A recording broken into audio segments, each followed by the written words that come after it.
이곳은 G7 회의가 열리고 있는 일본 히로시마 현장입니다. 제2차 대전 미국의 원폭 투하로 잿더미가 되어버렸던 이곳 히로시마 평화공원에는 그날의 기억을 남겨준 도움용 빌딩만이 왕성히 남아있어 원자폭탄의 위력을 말해주고 있습니다. G7 정상들은 첫날 회의에서 핵무기 없는 세상을 이루기 위해 핵 군축에 집중하는 데 동의했다고 발표했습니다. 핵무기를 보유하고 있는 국가들이 핵무기 축소와 안전관리를 신중히 해야 된다는 것입니다. 북한은 대량 살상 무기를 가지고 한반도를 위협하고 있습니다. 북한의 핵무기에 대한 컨트롤이 절실히 필요한 때입니다.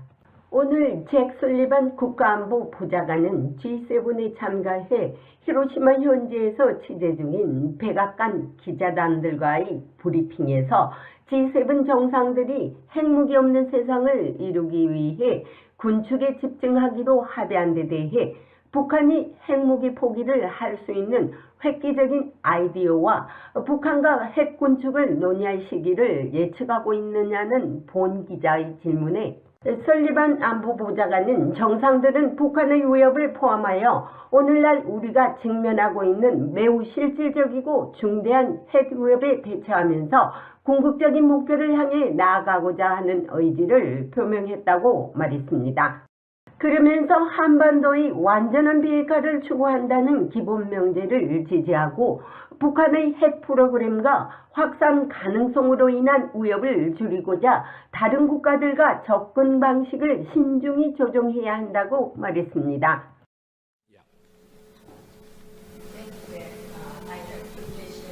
감사합니다. 제 두 가지 질문입니다. G7 정상들은 핵무기 없는 세상을 이루기 위해 핵 군축에 집중하겠다고 동의했습니다. 북한이 핵무기를 포기할 수 있는 획기적인 아이디어는 무엇이며 그리고 북한과 핵 군축을 논의할 시기를 예측하고 있습니까? This discussion came up last night. 이 논의는 어젯밤에 나왔습니다. 물론 바로 여기 그 고향인 히로시마에 있는 기시다 총리에게는 매우 중요한 문제입니다. 정상들은 북한은 핵 위협을 포함하여 오늘날 우리가 직면하고 있는 매우 실질적이고 중대한 핵 위협에 대처하면서 궁극적인 목표를 향해 나아가고자 하는 의지를 공유했습니다.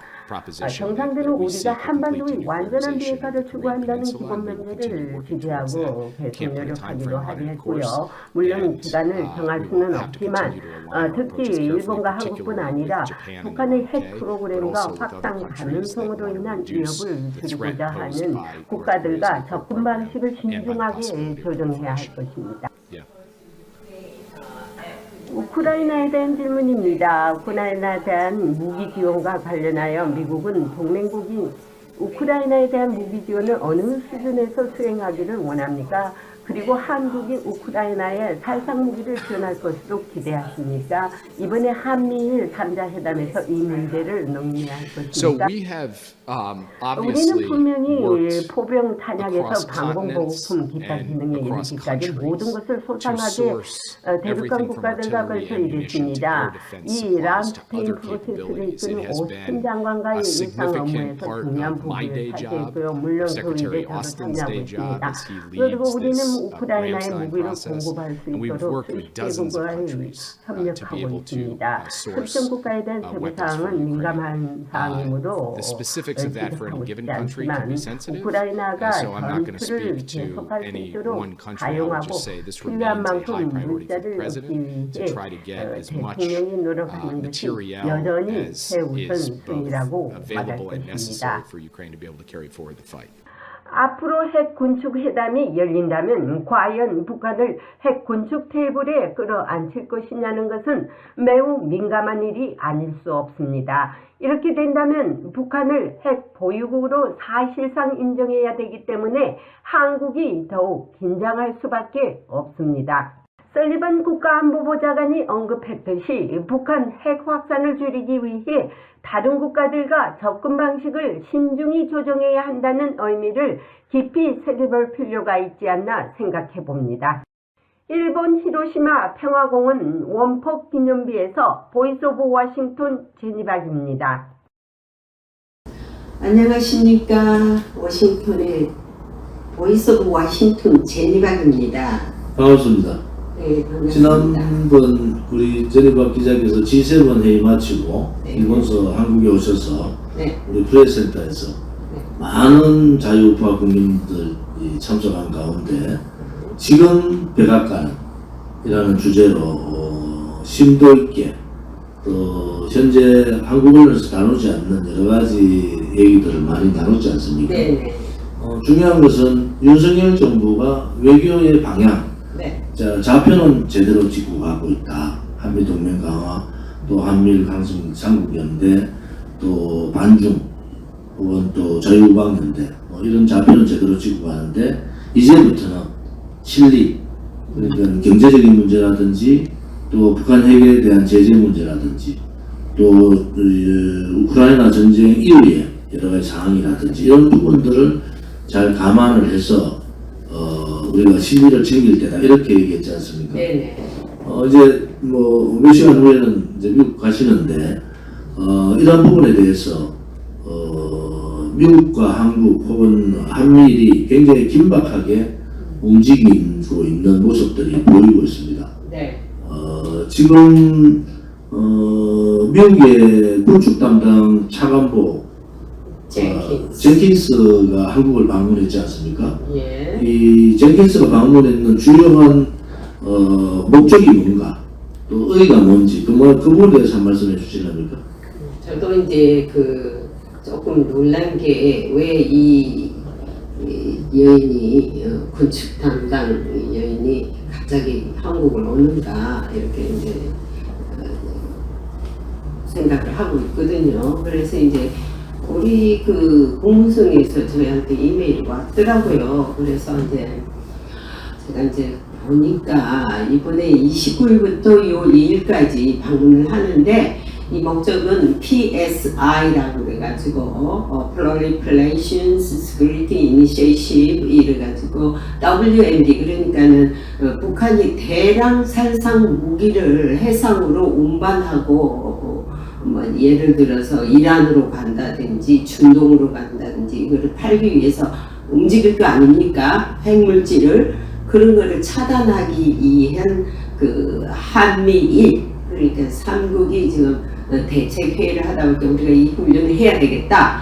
이래서 이제 시작합니다. 어저께부터 시작이 된 것 같아요. 그러면 이런 것이 시작이 되는 건 좋은데 어떤 효과가 일어나느냐. 만약에 그런 것이 해상에서 북한이 그런 물질을 싣고 가서 해상에서 차단이 돼서 배에 올라서 이제 수색을 할 거 아닙니까? 뭘 가지고 가는 거라는데 이렇게 되면 서로 부딪힐 확률이 상당히 높다는 것이죠. 거기서 총 한 발이라도 누가 쏘게 되면 이게 전쟁이 일어난다는 겁니다. 지금 미국이나 나토 이쪽, 특히 일본도 그렇고 뭐 한국도 물론 정보위원회에서 알고 있지만은 북한이 핵 원료라든지 핵의 부품이라든지 혹은 대량 살상 무기를 해외로 중국이 지금 이미 제재를 풀고 있고 네. 이미 이제 이 신냉전 시대가 들어가니까 북한이 그러한 시도를 할 가능성이 대단히 높다. 그렇죠. 혹은 그런 징후가 이미 잡혔을 수도 있고요. 그렇죠. 그래서 이제 군축 담당 차관보, 미 차관보가 급하게 화요일날 한국을 방문했는데 우리로 봐서는 예의주시할 필요가 있다. 특히 북한이 대량 살상 무기나 혹은 이 핵무기 부품을 해외에 유출시키는 경우에는 여러 가지 그게 제일 위험하죠. 사항들이 벌어질 수 있지 않습니까? 네. 두 번째는 지난번 G7 회의에서 설리반 안보 담당 실장이시죠, 그죠? 백악관. 근데 이번에 이번 우리 지금 방송 앞에 설리반 백악관 안보 담당 실장한테 우리 제니박 기자가 질문하는 내용이 나왔거든요. 중요한 내용은 두 가지 얘기를 다 하신 것 같아요. 하나는 북한 핵에 대한 CVID 끝까지 추적해서 북한 핵을 폐기하겠다. 완전 다른 것도 완전 폐기까지 G7에서 G7 국가들이 얘기를 했고, 그렇죠. 두 번째는 그에 반해서 군축도 얘기하는 거잖아요. 예. 사실은 이 북한이 만약에 군축의 상황으로 간다 그러면은 대한민국은 굉장히 북한 핵을 인정하는, 북한 핵을 보유국으로 인정하는 상황이 되기 때문에 네. 대한민국은 굉장히 어려운 상황이고, 우리는 그렇죠. 핵을 머리에 이고는 살 수 없다. 우리 자손들한테 네. 북한 핵의 공포에서 벗어날 수 없는 뭐 그런 상황으로 전개된다 그러면 엄청난 저항이 있을 거고, 윤석열 정부도 이 부분에 대해서는 굉장히 예민하게 예의주시해야 된다. 그런 부분들 만약 국민들의 공감이 없이 뭐 그런 방향으로 가지는 않겠다는 생각을 하고 있지만은, 만약에 그 G7에서 핵군축 문제가 나토, 러시아 이런 부분뿐만이 아니라 북한의 문제를 군축으로 끌고 들어오는 테이블을 동작하는 것은 굉장히 심각한 문제다. 네. 이렇게 보는데 우리 제니가 그 어떻게 보십니까? 그래서 이번 G7에서 우리 윤석열 대통령께서 잘 참석은 하셨어요. 왜냐하면은 G7이 어차피 핵 문제를 빼놓을 수가 없는 상황이거든요. 그리고 기시다. 히로시마, 예, 기시다 고향이지만 예. 히로시마에서 했기 예, 때문에 예. 핵 문제가 안 나올 수가 없죠. 안 나올 수 없죠. 그래서 그날 제가 상당히 이 질문을 잘 짚었어요. 아무도 기자들이 안 하는데 제가 이걸 짚었더만은 그 안보실장이 그 어제 저녁에 나온 거라고 그때 아침에 이제 브리핑을 했는데, 그래서 이거 첫날인데 핵 군축 이슈가 나왔다는 거 상당히 이거는 무게가 있다. 그러니까는 안보실장이 그러더라고요. 기시다가 상당히 이거를 관심을 가지고 한 이슈라면서 그러면서, 하지만은 이게 군축이 G7 국가라든지 핵 보유국만이 포함된 게 아니고, 지금 현재 북한이 핵을 가지고 사실상 핵을 가진 국가라고요. 인정만 안 했지만은, 그러면 앞으로 북한도 핵 군축회담에 북한의 핵 포기를 위해서 또는 리두스하기 위해서는 북한을 테이블로 나오게 할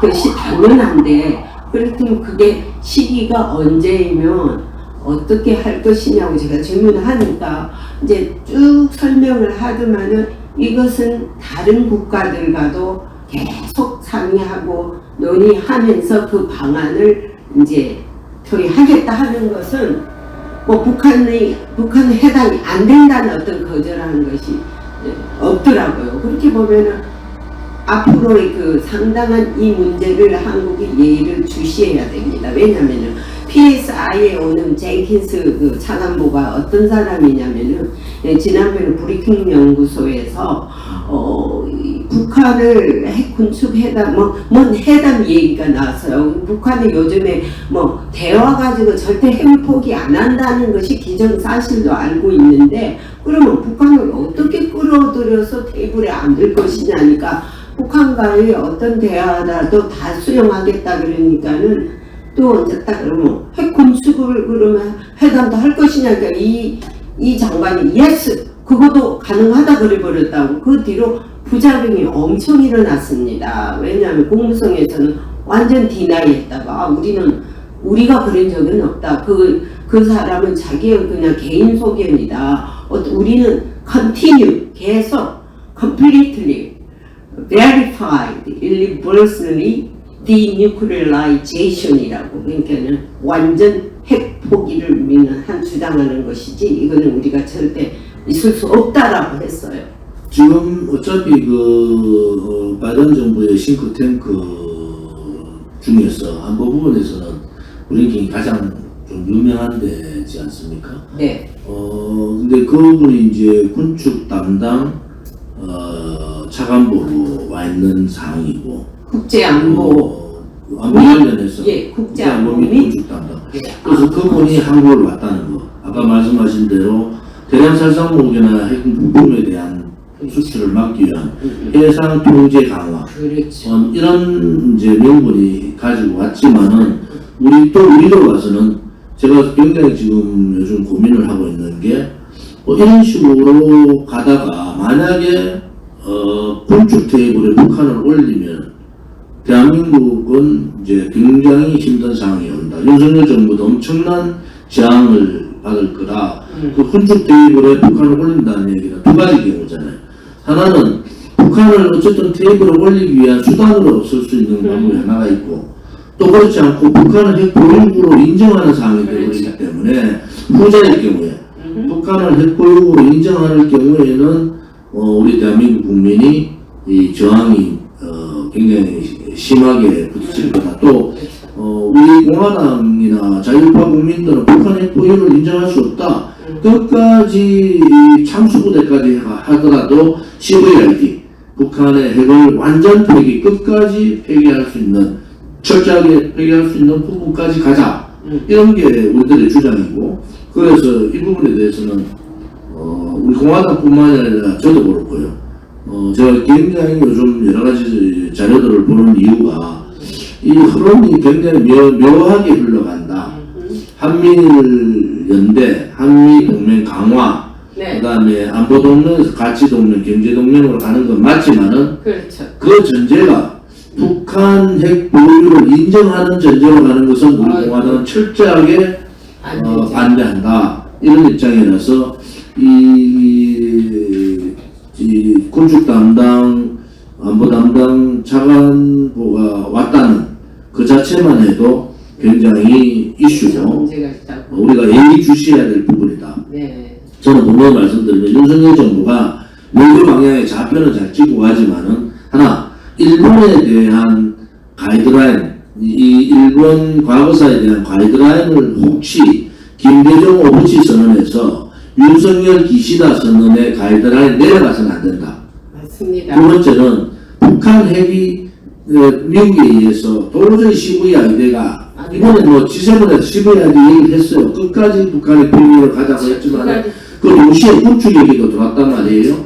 그러면은 그러한 부분들 윤석열 정부가 이 어마무시한 사항들을 만약 그래 간다 그랬을 때는 윤석열 정부가 버티기 힘들다.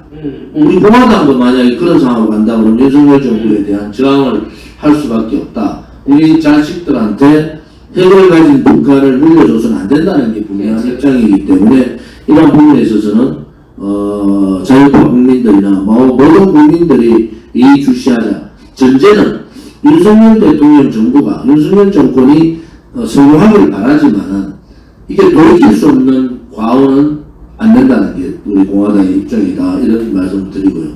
두 번째는 우크라이나 이 전쟁이 저는 뭐 오래 가지 않을 거라는 생각을 갖고 있고요.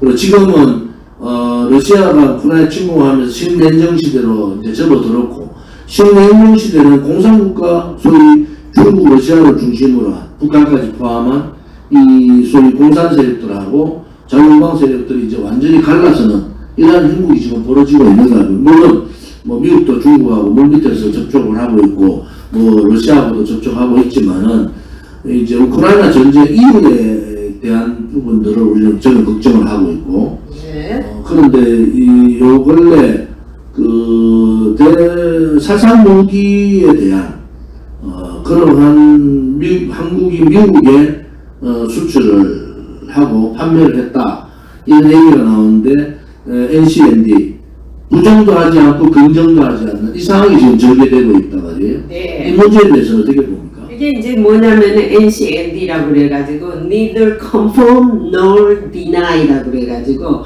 긍정도 부정도 또는 시인도 부인도 하지 않는 것이 지금 한국 입장인데, 미국은 어떤 입장이냐면은 이미 미국은 그 판매에 대한 것은 시인했습니다. 제가 국방부에 물었을 때도 시인을 하더라고요. 근데 제가 그 무기를 사서 그러면은 미국이 우크라이나에 지원을 할 것이냐에 대해서는 완전히 노도 안 하면서 딴 방향으로 이걸 실수밖에 있죠.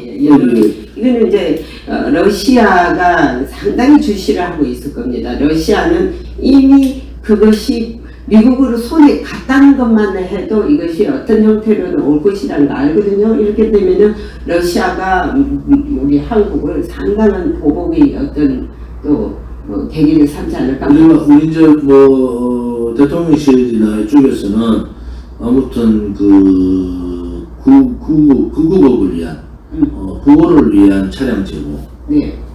혹은 여러 가지 이제 지뢰 제거, 장비 제거 네. 이런 부분인데 아무튼 지금 한국의 그 폭탄이나 무기들이 미국에 판매된 것은 사실인 것 같아요. 네, 맞습니다. 그런데 그 미국이 그걸 가지고 우크라이나 전쟁에 쓰고 안 쓰고는 미국의 입장인데 그렇죠. 만약에 러시아로 봐서는 그럴 거 아니에요. 너가 한국이 지금 미국이 그 폭탄이나 이런 걸 왜 수입하느냐? 이건 그렇지. 당연히 우크라이나 전쟁에 쓰려고 하는 거 아니냐? 그런데 그런 의도를 알면서 한국이 미국에 판매했다는 것은 러시아로 봐서는 기분이 대단히 나쁘고 어쩌면은 우리 한국에 대한 제재 강화가 강화될 수 있다. 뭐 이런 입장에서 우려되는 거 아니겠습니까? 맞습니다.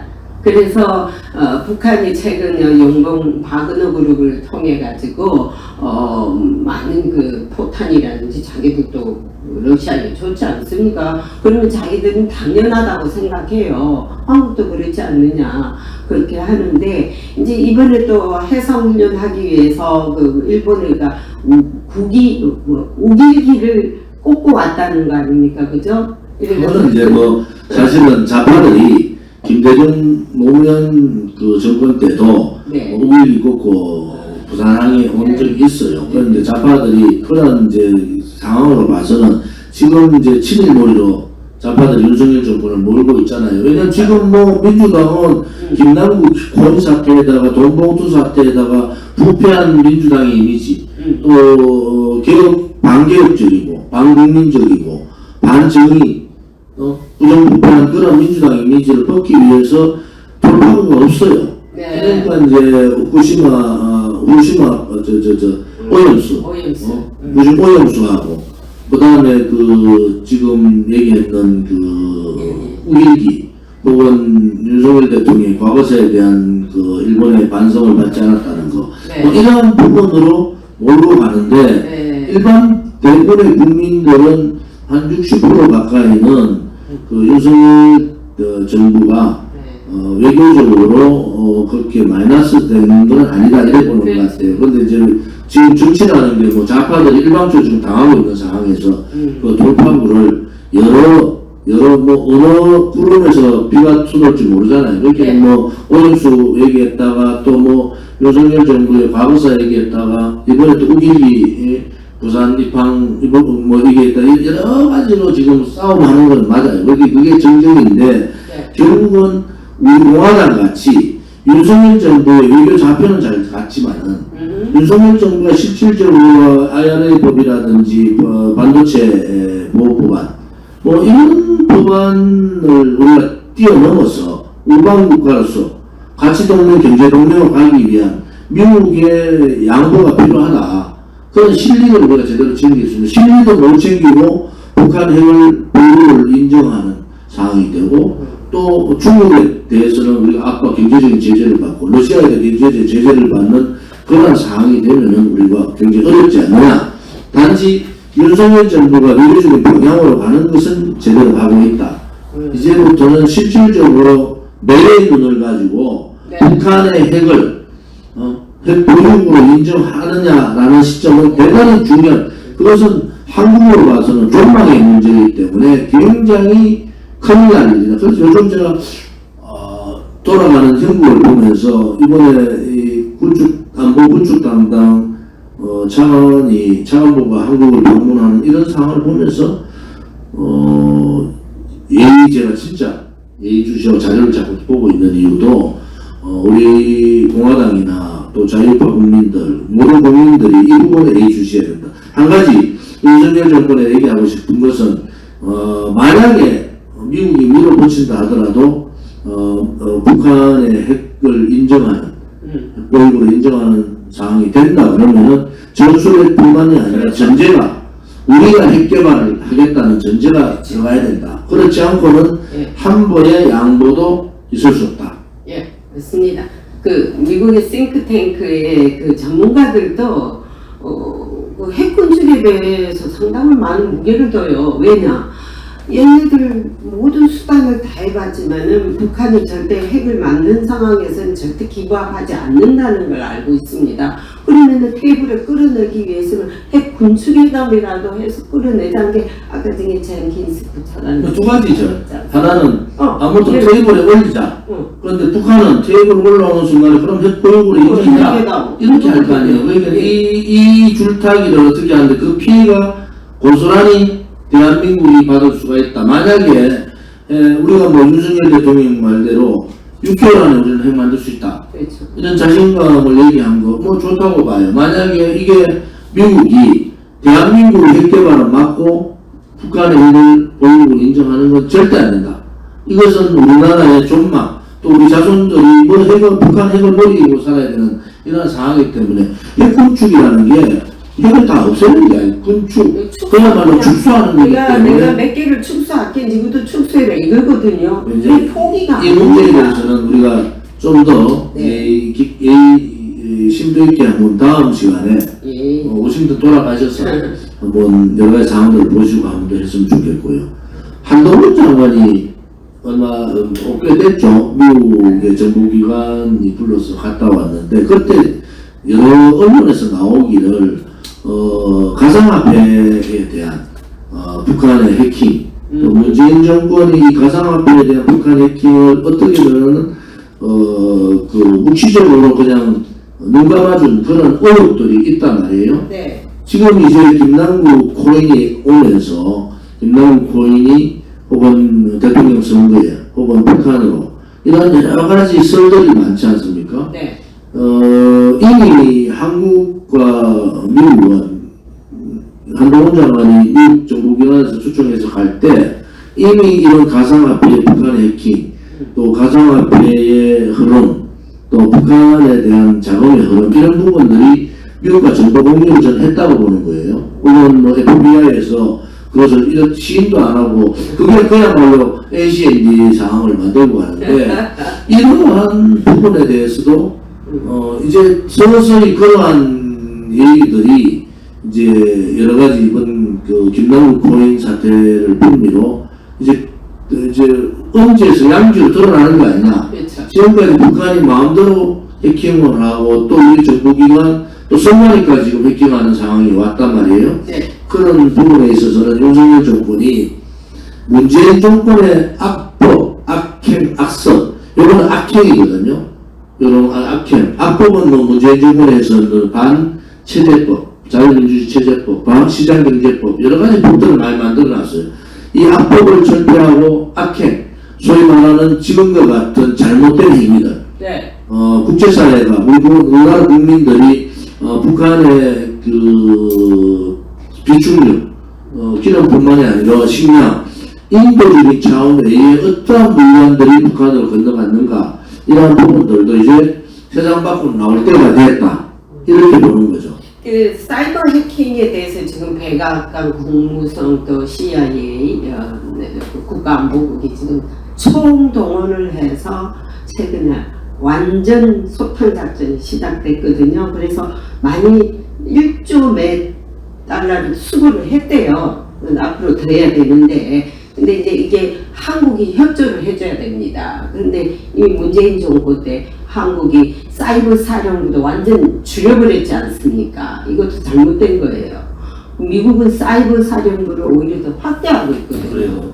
예. 그래서 그런 것들을 윤석열 문재인 정부는 아무튼 체제를 변형시키려고 자유민주주의 체제, 또 북한에 대한 사이버 테러, 네. 해킹 테러, 또 이 간첩단 지금 사건들 드러나지 않습니까? 네. 이러한 부분들에서 문재인 정권의 그 잘못된 행위, 네. 이러한 부분들을 윤석열 정권이 덮어주면 안 된다. 문재인 대통령이 자기를 임명했는 검찰총장을 임명했는 사람이지만 이건 반국가적 행위고 반역행위잖아요. 어떻게 사사로운 감정으로 반역행위에 대해서 용서를 해줄 수 있느냐. 안 되죠. 이 부분에 대해서는 윤석열 정권이, 이 윤석열 정부가 자성해야 된다. 우리는 분명히 문재인 정권 5년 동안에 대한민국이 포퓰리즘 정책에 또 소득주도 성장 정책에 의해서 대한민국 경제가 무너지는 것뿐만이 아니고 또 코로나를 1년간 정치 방역을 하는 바람에 자영업자들이 살아남은 자영업자가 대부분 다 더 힘들어지고 중국도 이제 더 힘든 상황이 만들어졌고 또 아무 문제 있어서 이런 식으로 새 공무원 피살 사건이라든지 또 이 북한 의혹되는 인사들에 대해서 다시 북한에 돌려보내는 이런 행위들 반인권적, 반자유민주 체제적, 반시장경제적 부분에 대한 반역행위잖아요. 이러한 부분에 있어서 윤석열 정부 혹은 윤석열 대통령 아니라 누구라도 어느 누구라도 이런 반역행위에 대해서 용서할 수 없다 하는 것이 우리 공화당의 입장이다. 저는 그래서 이제 지난번에 워싱턴에 오셨을 때도 제가 옆에서 그런 얘기 많이 했어요. 정치 잘하셔야 됩니다고. 뭐 잘하시려면 이제 두고 봐야 되겠고. 그리고 개인 비리 행위하고 반국가적 행위하고는 two different. 왜냐면 반국가적 행위는 나라가 망해버리고 없어지는 행위인데 이걸 한 문재인을 그대로 둔다는 것은 이게 우리 상식으로는 이해가 안 됩니다. 잘 알겠습니다. 지금 이제 출국하기 몇 시간 전에 앉아서 이제 긴박한 상황이라서 오늘 이렇게 대담을 했습니다. 네. 저는 사실은 미국의 VOA, 보이스 오브 아메리카가 있고 우리 지금 네. 제리박 기자가 하는 VOW, 보이스 오브 워싱턴 있잖아요. 네. 이 VOW가 VOA만큼 큰 회사로 크기를 바라고요. 또 우리하고의 연대 구도가 그거는 좀 더 정부 국무성이 운영하는 겁니다. 보유에. 그러니까 뭐 앞으로 가서 저 뉴스를 거의 다 봤죠. 좋은 뉴스를 많이 하고 있잖아요. 그래서 우리 VOW도 우리 공화당 이제 유튜브 방송국을 만들 텐데 물론 재단으로 만들 거예요. 유튜브 방송국을 만들면 재단이 만든다는 것은 다음에 누가 당대표가 되든 어떻게 되더라도 그렇죠. 이 재단은 그대로 운영하는 네. 거잖아요. 그래서 제가 재단을 만든다는 부분이 여기 재단 만들면 이제 우리가 말하는 애국동산하고 유튜브 방송국을 같은 재단 안에 그렇죠. 넣어서 관리도 하고 발전도 시킬 텐데 앞으로 생기는 새로운 유튜브 방송국하고 또 우리 제리박이 지금 하고 계시는 VOW 하고가 서로 협력 관계 혹은 연대 관계 이런 부분을 통해서 우리 공화당 라이브도 우리 공화당이 만든 유튜브 방송도 제대로 가고 신속하게 국제 정세에 대해서 실질적인 워싱턴의 목소리를 직접 듣고 또 VOW도 VOA와 맞먹는 그런 회사로 성장하시기를 바랍니다. 네, 감사합니다. 그래서 우리 공화당만 만나고요. 여기저기서 보자 그러는데 지금 아무도 안 만나고 있습니다. 오늘 아무래도 하고 오셔서 바쁘신 일정이 있는 줄 아는데 네. 오늘 이렇게 시간 내주셔서 고맙습니다. 네. 오늘 방송은 이 정도 하겠습니다. 첫 특급을 했습니다. 고맙습니다. 감사합니다. 예.